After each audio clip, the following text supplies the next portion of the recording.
ॐ सोमनाथाय नमः। ॐ मल्लिकार्जुनाय नमः। ॐ महाकालेश्वराय नमः।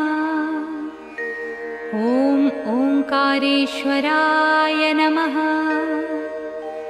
ॐ वैद्यनाथाय नमः। ॐ भीमशङ्कराय नमः।